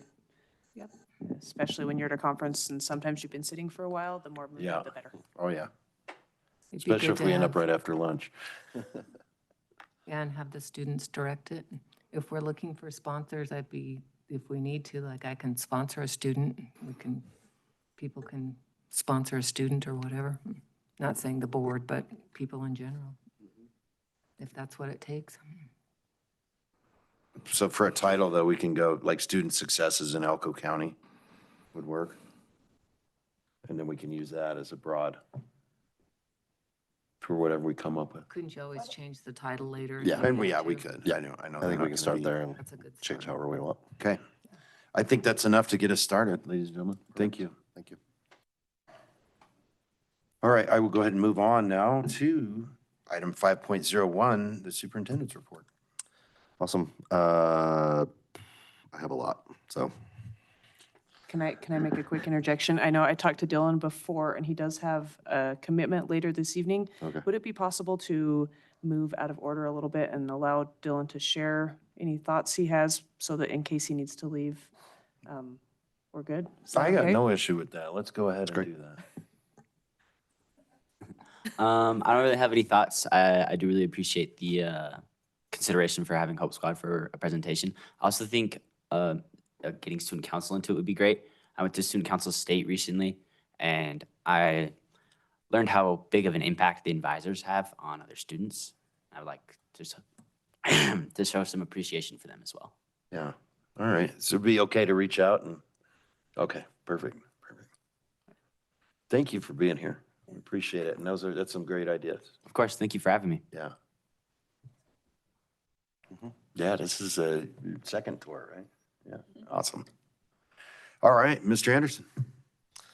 Okay, thanks. So I'm going to start by sharing, this is the time of year when we have a lot of the CTSOs or the career and technical student organizations that are competing at state and in some cases qualifying for nationals. So there's an attachment to to this item with this, but I also want to intentionally, we read the names for a lot of kids and accomplishments, and I don't want to shortchange these kids and the wonderful things they've accomplished. So I want to point out before I get reading, and as you hang out with me, is if it's as the attachment says, if the name is in bold, then they are a national qualifier, and if they are highlighted yellow, they are a state champion. So I'm going to read the bolds and the yellow highlights and celebrate these students today. So first we're going to talk about FCCLA from Spring Creek. FCCLA, there were 20 students that competed and 14 of them qualified for nationals. First place high gold in AI integration. Level 3 was Mason Morris. First place high gold in food innovations. Level 3, Bryce Ferris and Jaden Ratazzi. First place high gold in national programs and action facts. Level 3, Brinley Leduc, Addison Savage, and Dylan Colley. First place high gold leadership level 2, Vivian Morrison. First place high gold sustainability level 2, Aaron Gillespie. First place high gold teach and train level 2, Raylan Kempf. And first place high gold focus on children level 2, Jimena Candelas and Dallas Gonzalez. And all of those are all state champions in addition to qualifying for nationals. And then also qualifying for nationals, high silver teach and train level 2, Miranda Scott, and high silver repurpose redesign level 2, Sydney Anderson and Mackenzie Miller. Carlin's FCCLA. First place gold personal finance, Emily McNamara level 3, and first place gold career investigation, Mercedes Malone level 3. Also qualifying for nationals, first place silver parliamentary procedure, Azaria Gaylor and Alyssa Fladland, Seven Schlosser, JC Jensen, John Vicente, and Nalea Romero level 2. Additionally, from Carlin FCCLA, Mrs. Kayla Kinney was nominated jointly by the Carlin and Spring Creek chapter presidents and awarded the Nevada Spirit of Advising Award. Feels like every year one of our FCCLA advisors wins that award. The Spirit of Advising Award recognizes chapter advisors who are consistently faithful, often quietly working behind the scenes to ensure the success of their students. So she will receive that official state recognition with all the other states and an award at the National Leadership Conference for her over 10 years of dedicated service. Next up, West Wendover's FCCLA. Let's see, Julia Peterson got gold first place in job interview. Lindsay Wallstrom, gold first place in fashion design. Nick Flores and Ivan Mendoza, gold first place in repurpose and redesign. Xavier Ruiz, Mary Scrowther, Brian Alvarado, and Cannon Carter, gold first place in parliamentary procedure. So those were all state champions. Also qualifying for nationals, JV Covarrubias, gold third place in job interview, and in hospitality, tourism, and recreation, Oscar Chavez, Alan Childress, and Alexo Luna, gold.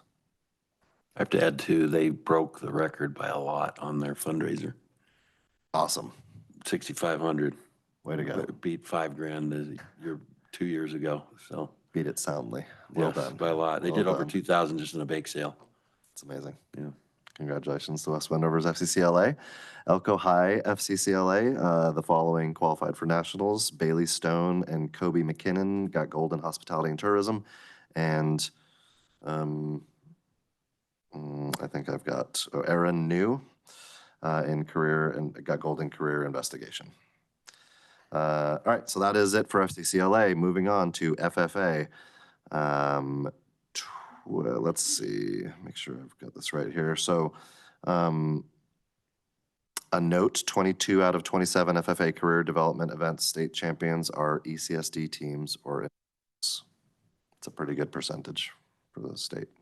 If we didn't get gold, our students or chapters brought home silver or bronze in 3 more contests. And the other 2 that we did not compete in. So if we competed in it, we did a pretty good job. So they, congrats to all of our FFA students. We know we got great FFA here. So our Ruby Mountain FFA, which is Elko High School, in milk quality, Lyric Bogue was the first high individual. Natalie Boster was the second high individual. And We also had on the team Reagan Ragland, Julio Saldana Ramirez, and Christian Cordero.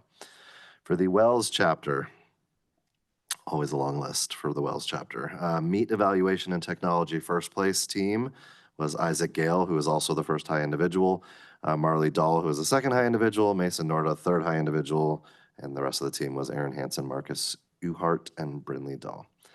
Farm Business Management was the first place team. Isaac Gale, first high individual. Carson Ballard, second high individual. Also on the team, Aaron Hansen, Marley Dahl, Tripp Spainhour, and Marcos Cobian. Senior Floriculture first place team, Rietta Pierce, who was the first high individual, Alta Atkins, second high individual, and also on the team, Sarah Egbert and Reagan Brandt.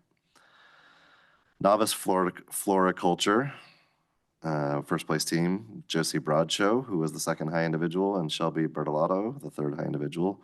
Also on the team, Dally Pearson, Jocelyn Vallejo. Next, Best Informed Green Hand, first and second place teams. We had Reese Livingstone as the first high individual, Maggie Neff as the second high individual, Eliza Atkin, the third high individual, also Josie Broadshow as third high individual, and Natalie Dahl also on the team. Soil Land Judging was the first place team. Carson Ballard, first high individual. Cassidy Runyon, second high individual. Mason Norda, third high individual, along with also on the team, Olivia Smith, Coulter Runyon, Dusty Ulig, Stacia Hansen, Isaac Gale, and Arabella Martinez. In Extemporaneous Speaking, Carson Ballard, our first high individual. Carson Ballard's been our student board member before. Some of you might remember him. Novice Veterinary Science, first place team. Stacia Hansen was the second high individual. Reese Livingstone, the third high individual. And also on the team, Cassidy Runyon, Eliza Atkin, Baylor Williams, and Jess Wright. In Poultry Judging, they were the first place team. Marcos Cobian is the first high individual. Shelby, and also on the team, Shelby Bertolato, Olivia Smith, Dalian Coates, Maggie Neff, Dusty Ulig, and Natalie Dahl. And last one for Wells, Agriculture, Mechanics, and Technology. They were the first place team with Easton Molesby as the second high individual, and also on the team, Coulter Runyon, Marcus Uhart, and Cash Coates. All state champs, all going to nationals. It's awesome. Also with an impressive list, the Silver Sage FFA group, which comes out of Spring Creek High School. In Nursery and Landscape, they were the first place team.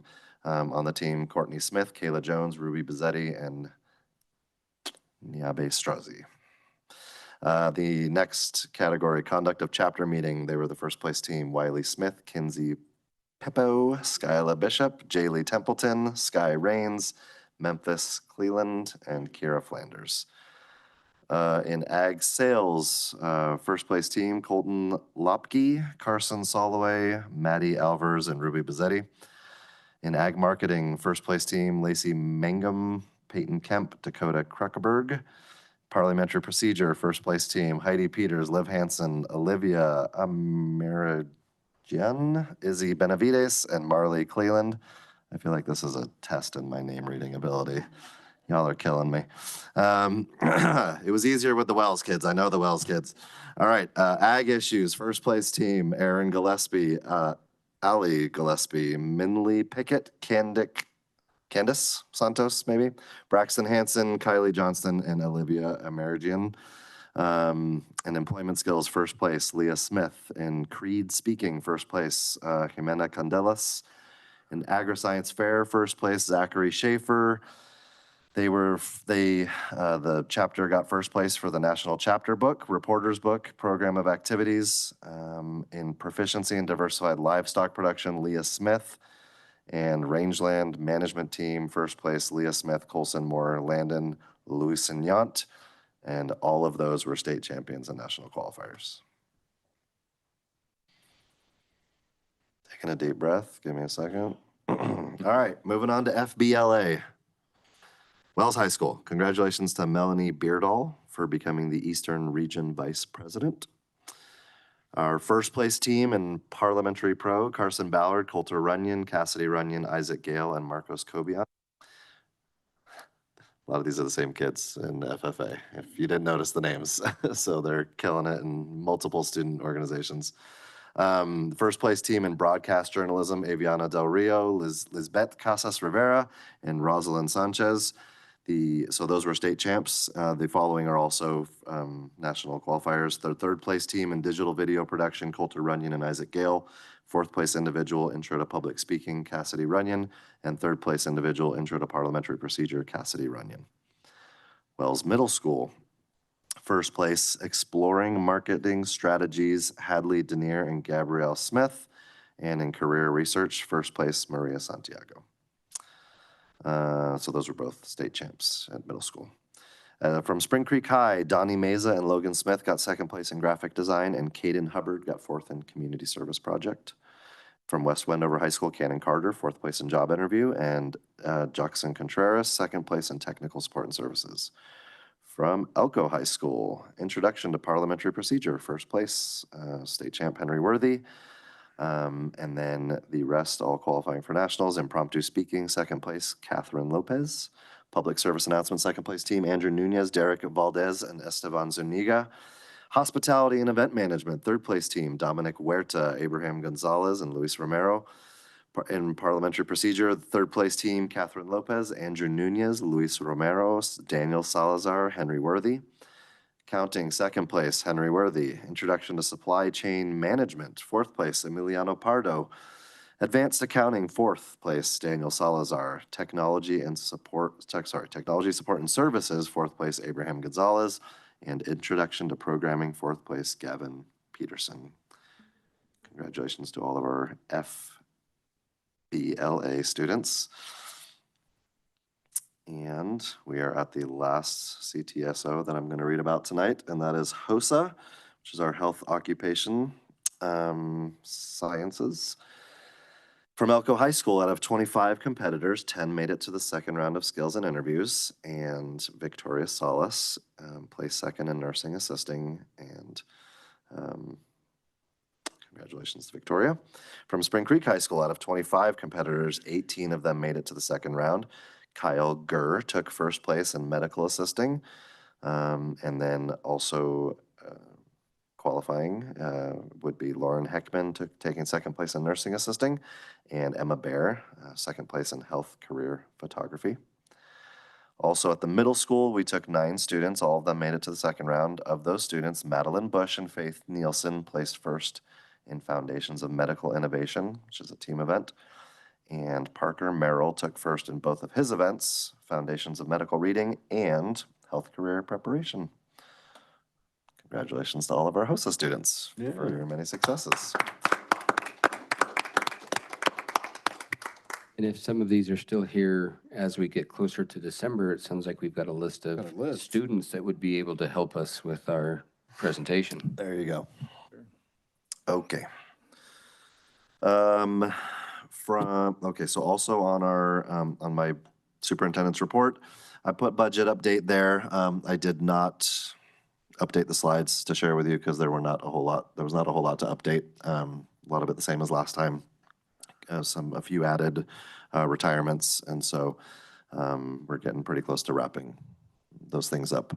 And maybe the element that would have changed the most was just some number changes from our hiring, our HR standpoint, and Mr. Krenka is doing a total HR update at our next meeting. So we'll keep you well informed through it at that next presentation. And then just a few other updates, a lot of pretty great things happening. Obviously it's Teacher Appreciation Day today. So thank you to all of our teachers. The whole week is Teacher Appreciation Week. I'm sure you'll all have some nice things to say. I've got a lot of things to talk about, so I'm just going to leave it at that. And let's see, we received, is it on the wall over here? Oh, it's over. Okay. We have another, our district received an award called the Nevada Compass Award. And the Nevada After School Network honored Elko County School District with that award, which celebrates excellence in after-school programming, specifically highlighting the great work we do with our 21st Century Community Learning Centers for their incredible impact on student development, academic support, and community engagement. Monica Stevenson was kind enough to send that award up to me and let us know that our district had been recognized for that. So that's great. And I appreciate all of our, we have 3 sites that implement the 21st Century Community Learning Centers, and it's a labor of love, and they do an awful lot to take care of our kids in those after-school programs. So congratulations to all of them. A couple of weeks ago, I think it was maybe a couple of weeks ago, maybe it was a few, we had a visit from our Lieutenant Governor, who came and toured our S.T.A.R Academy and wanted to know about the great things that are going on there. Susan, I did hear you mention S.T.A.R Academy as we were talking about different things, so I made a note on that. So it was great to have that visit from the Lieutenant Governor and some of his staffers. The Governor himself has been, he was a big advocate for us getting the funding for the S.T.A.R Academy. Has a very demanding schedule, and himself has tried to come out here to do that. The timing just hasn't lined up. So he sent his Lieutenant Governor to look into it, and along with some staff, and they were very impressed with it. And this is also a great opportunity to share the good news that we are going to be funded for a second S.T.A.R Academy at grade level at Adobe Middle School. I sort of teased that we were hoping to go that way, but shortly after our Lieutenant Governor's visit, we received the wonderful news that that's going to happen. So it means a lot of stuff we got to do to make it happen. But Adobe Middle School is excited about having a 7th grade S.T.A.R Academy now as well, and we can just continue to better vertically align that program from Flagview next year up through the middle school, up to the high school, Elko High, to create a great pathway for students who we want to reach differently. And so we're excited about that. That's great news. Vince, who was here earlier, mentioned the Battleborn Youth Challenge Academy obstacle course ribbon cutting. That was great to be there. Susan was there as well, and just, for me, the highlight of that, obviously it's great, and an obstacle course is neat and a lot of fun, and something great for those students there. It was such a great collaboration among community partners and entities to make that happen and donate time, and Vince put a lot of time of his own in as well to make sure that came to fruition. And so it's awesome. Just yet another example of community coming together. We were just talking about at Mountain View earlier. We've highlighted Carlin's Playground earlier in the year, and now there's the Battleborn obstacle course. It's awesome. Today, we had a visit from, actually the last couple of days, we've had a couple of visitors here in town. Yesterday, Deputy Superintendent from Nevada Department of Ed, Tori Palmer, came to town, and we went up to Owyhee to visit. She used to work with Owyhee in a different capacity with TNTP, for those of you who maybe remember what that is. But anyway, she works at NDE now, and she wanted to kind of see the progress on Owyhee, and so we got to go visit some classrooms there. A lot of great work going on, and we also went by the construction site. It's always good to get eyes on the progress and take some pictures, and that's coming along great. Still on track. And then today, Dr. Victor Wakefield, who is our new state superintendent, was in town, and we went and visited Adobe, also S.T.A.R Academy again at Adobe, as well as some of their middle school CTE programs to really show and then from there we went to Elko High to look at those programs, over to Spring Creek High as well with the new Ag Science building. Went and showed him a PAYS lab, which is where some of our special needs students are learning real world work skills. And then we took them out to Mountain Valley as well, so they could visit one of our little one-room, little red schoolhouses. And it's always an important thing to point out the great efforts we go to provide a quality education to students of varying contexts and communities, and to try to make sure they have all the opportunity that we can provide. And our board members got to visit with them as well, and so we really appreciate that visit. He's been doing what's called a listening tour and a Bright Spots tour, and so we appreciate him coming to Elko. He'd never been to Elko before, and now he can't say that. He's now been to Elko. National School Communicators Day is later this week, so I want to thank Kayla who is our communication specialist. Just a phenomenal job in continuing to expand our outreach on social media and highlight all the great things that happen at our schools.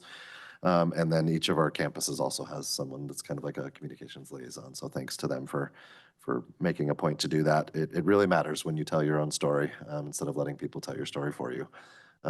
Because you need to tell your story. If you're not going to toot your horn, nobody else will. So congratulations to them and for doing a great job. We also, within our staff letter, that newsletter that went out, this was about a week ago, but I don't want to miss the opportunity to also thank our bus drivers, our bus aides, our crossing guards, all the people who are involved in the very important transportation of our students. This is a wonderful time of year of gratitude for everyone that puts in all the work every day. And so thank them. They've been doing extensive additional training just to make sure that we are doing our very best for our students every day. So I want to thank them. And one more happy Teacher Appreciation Day and week. And now I'm done. All right, thank you, Mr. Anderson. Any questions from the board? All right, going forward, we'll go to 6.01. That's our NASB update. And I'll start with you, Trustee Neal. Okay. Jeff and I attended a professional development a couple weekends ago. We met with some Nevada Assembly people. I think there were 6 there, most of them from Clark, one from Washoe.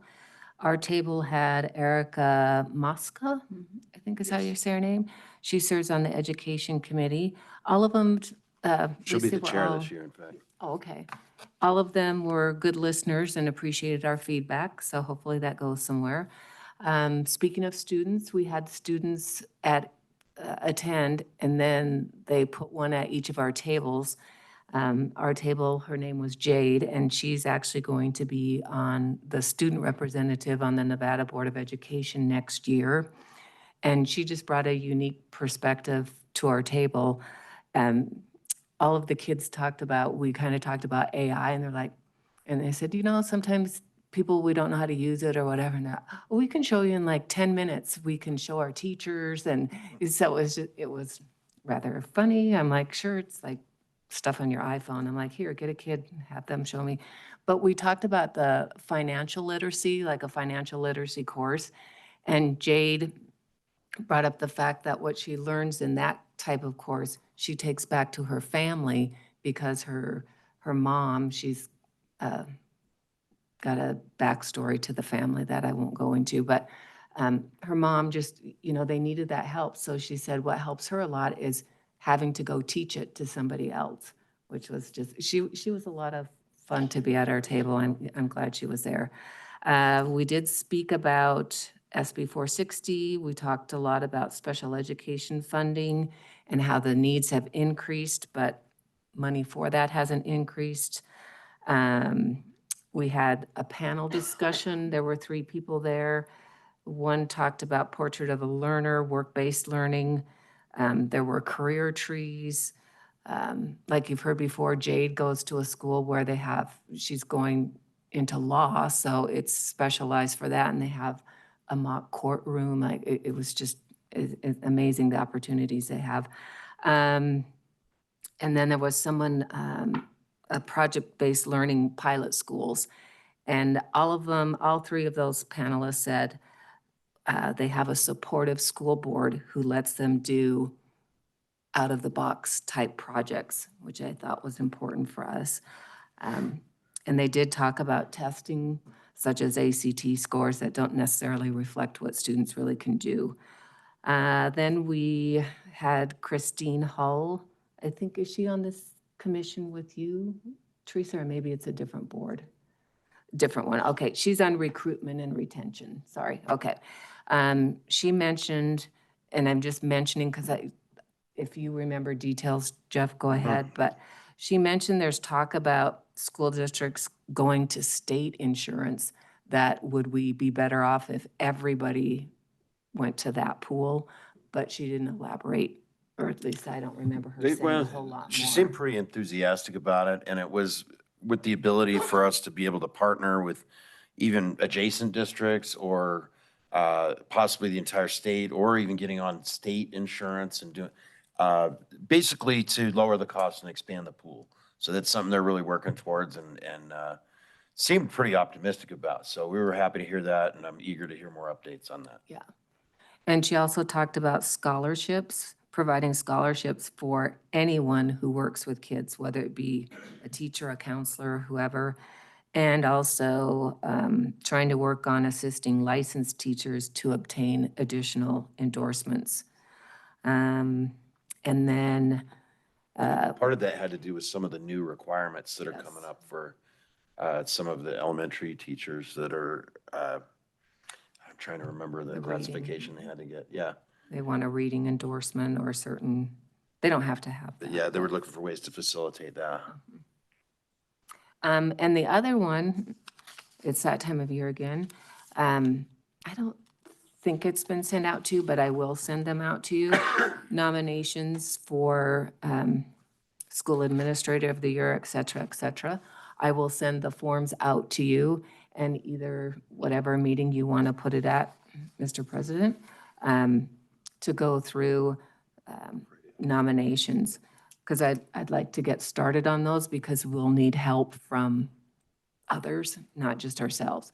They did revamp it. When you get it, you'll see that they've defined it differently. They worked on that because we had a discussion about that last year. So it's a little more detailed of, oh, like, yes, we can nominate this person, or like the credit union, I was thinking, and I'm sure you guys have lots of ideas as well, but I will email those out to you so that you know they're coming. And then in the next meeting or the meeting after, we can talk about who you want to nominate for what. And that's all I have for NASB report. And that was awesome. I really can't add too much more than that, other than it was a great, it was a great really good. exercise. It was really engaging. I And like we really talked enjoyed about, this one. getting up and moving around and having, yeah, it was just a good overall environment. I would have liked to seen the legislators more. I felt like we got more time in Reno because we had a couple stay throughout the day, and most of these folks, there were actually 8 of them, but they had to, They were on the campaign trail. yeah, it's Saturday morning. They had to get out knocking on doors, quite literally, is where they were all headed. So, but it was nice to get them out. And I can say the overall tenor of these discussions is towards, like, they're really starting to take notice of our funding issues. And I'll be shocked if some of these things aren't addressed in the next biennium. So, we got that to look forward to. So, and I don't think anything further on NASB. They're pretty quiet throughout the summer. I believe our next in-person is in September. There's some virtual in between, but that's about it. And that's all I have on NASB. Did you have anything to add with the executive committee? All right. Then we will move on to item 6.02, board member comments and requests for future agenda items. I'll just say happy Teacher Appreciation Week. We appreciate the teachers and all they do for all of our kids district-wide. Congratulations to all of our CTSOs, and good luck to all of our athletes who are preparing for or participating in regional and state competitions.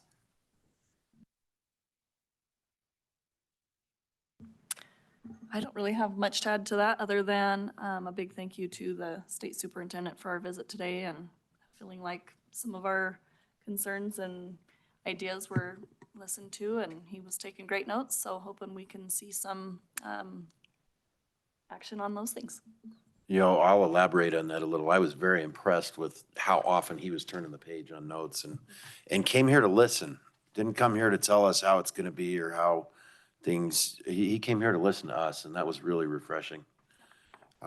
Yeah, thank you to all the teachers, Teacher Appreciation Week. I love it every year. We do fun stuff for that. So thanks to all the teachers. And there's just so many things happening. It's been nice having all the support from everybody, the different phone calls, the different messages, and just moving forward. I really feel like we're all starting to get our feet under us here this year and moving in the right direction. So hopefully, like I said, the positive feelings I got going towards the legislature can stay that way for the next year. That's all I've got. Okay, I would also like to wish everyone happy Teacher Appreciation Week and for all the work that they do and the continued work they will do. I think it's Nurses Week coming up too, so thank you to those nurses as well. And to our board, our student board member. I enjoyed talking with Superintendent Wakefield as well. I really feel he listens, like you mentioned. Let's see. I attended a Nevada State Board of Education regulations meeting. Those are interesting. The ribbon cutting ceremony, shout out to Travis Gerber for doing that obstacle course because I just like to look at it. It's like it's beautiful, but I would never attempt it. And he did a great job. He really hung in there, so shout out to him.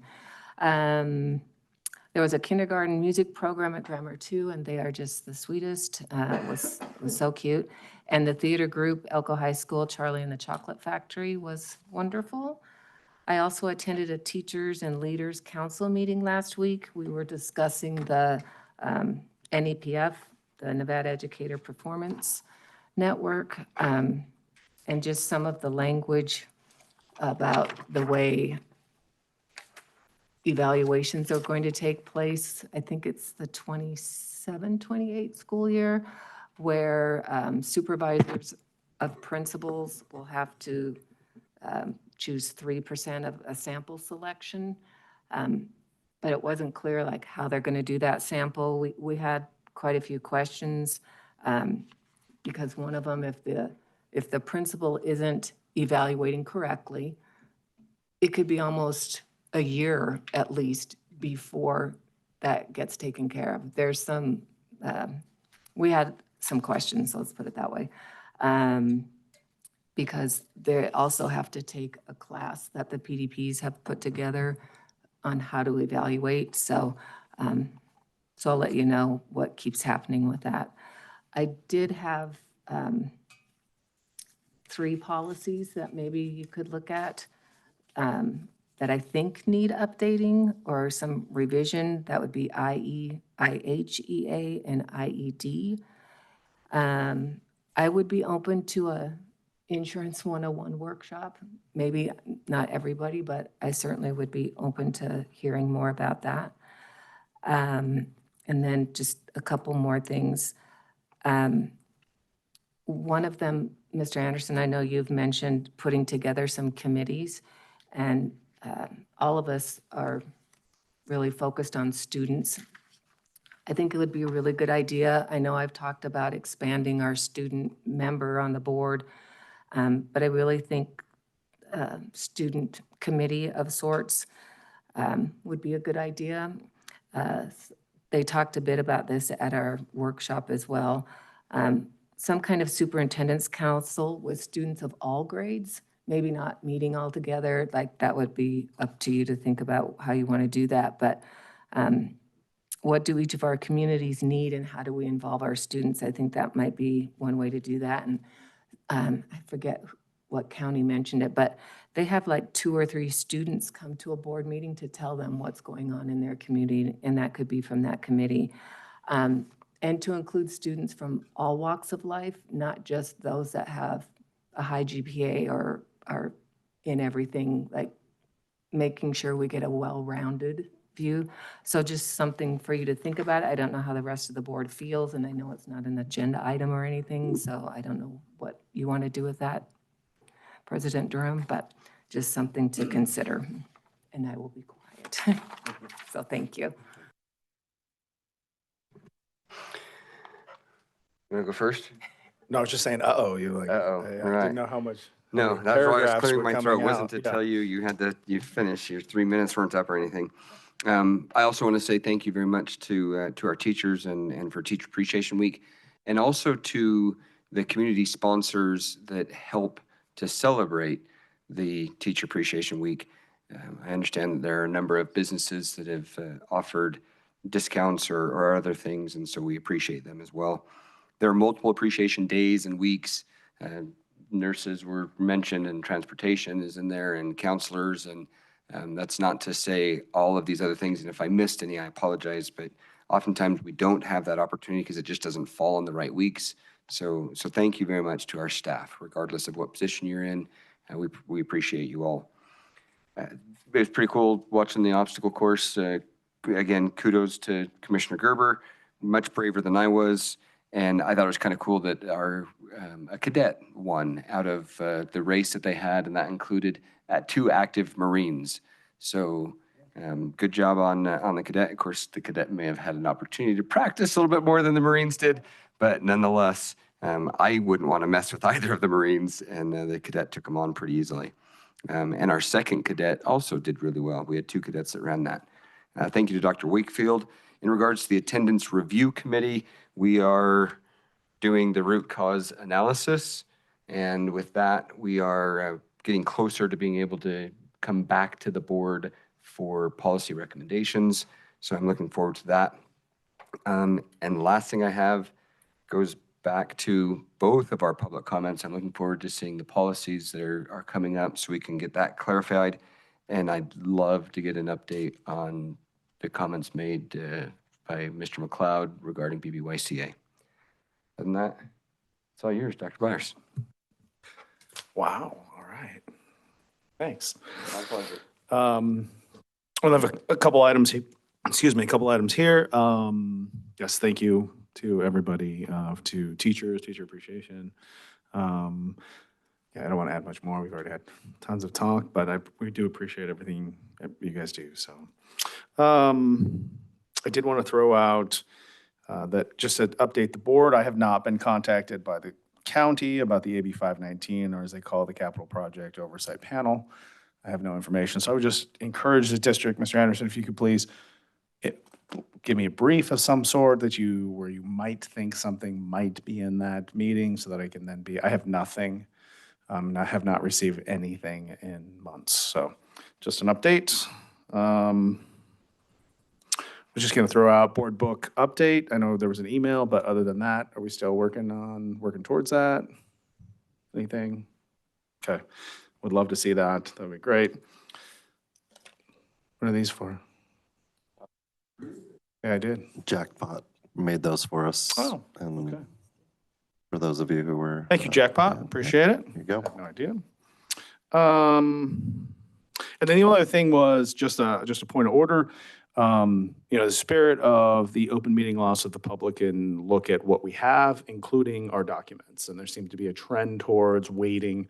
And I know that it was mentioned today by legal that, we can, if we don't have it, then it's okay to put it on there. But I would caution against that slippery slope. Things continue to get pushed farther and farther towards our meetings. And it seems to be a troubling trend, in my opinion, that we need to make sure that we have all of our stuff out on the day that we're due for our open meeting stuff regardless. So unless there's an extenuating circumstances, right? So that would just be a point of order. So, and other than that, hope everyone had fun with May the 4th because I had so many people. I know about 5 years ago, it wasn't a big deal, but now it seems like all of my patients are talking about May the 4th, watching Star Wars, having a good time. And then Revenge of the 5th. Yep. So that's awesome, actually. So, and with that, I will be done. Mr. Chair, I apologize. I did fail to do one thing, and shame on me. As both a father and as a son, a very happy Mother's Day to our mothers in the community and the county. We really appreciate you as well. Thank you. All right, now we are on to item 7.01. That's input from the public. Is there any input from the public? All right, hearing none, this meeting is adjourned. Everyone.